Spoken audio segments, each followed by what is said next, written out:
গবেষকদের ধারণা, খনা সপ্তম শতাব্দীর মানুষ। যখন বিভিন্ন ধর্ম ও মতবাদের ঘোরে সমাজ বিভ্রান্ত, তখনই খনার উদ্ভব। খনার বচনে কোনো অলৌকিকত্ব নেই, কোনো কুসংস্কারও তাঁর বচনকে আবিষ্ট করতে পারেনি। ভারতবর্ষের মানুষ খনার বচনকে তাদের একান্ত নিজস্ব সম্পদ বলে মনে করে। তবে রাজা বিক্রমাদিত্য যে খনার সমসাময়িক ছিলেন, এ কথা আজ প্রমাণিত সত্য। ঘরের কোণে মরিচ গাছ লাল মরিচ ধরে, তোমার কথা মনে হলে চোখে পানি পড়ে।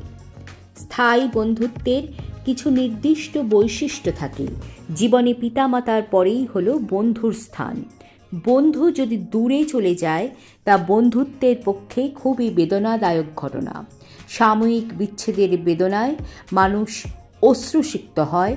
জীবন তার কাছে সাময়িকভাবে থমকে যায়, সে রসবোধ হারিয়ে ফেলে। যাও পাখি বলো তারি, সে যেন ভুলে না মরে। বন্ধুত্ব এবং ভালোবাসা অঙ্গাঙ্গিভাবে জড়িত, দুটি হৃদয়ের সেতুবন্ধন।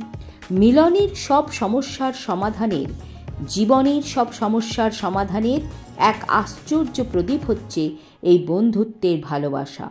বন্ধুর হৃদয়ে চিরকাল বেঁচে থাকার আকুতি মানুষের সর্বকালীন চাওয়া।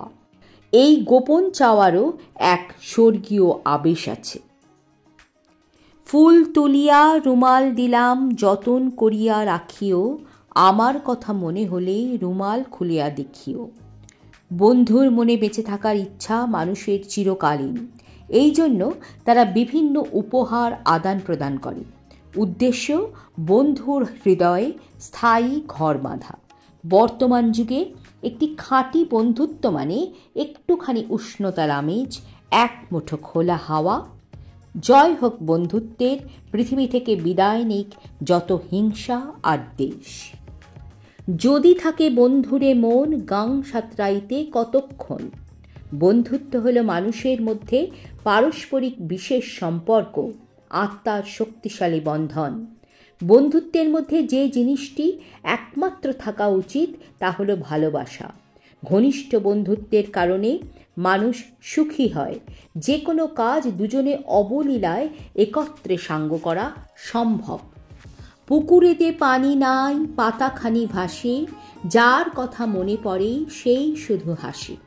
টলটলে পুকুরে অল্প জলেও যেমন পাতা তত্তর করে ভেসে চলে, ঠিক তেমনি বন্ধু যখন বন্ধুর কথা মনে করে, তখন তার মনেও বসন্তের দক্ষিণা বাতাস বয়ে যায়। এই ভাবের কোনো ব্যাখ্যা হয় না, এটি নিতান্তই একটি উপলব্ধির ব্যাপার। নমস্কার।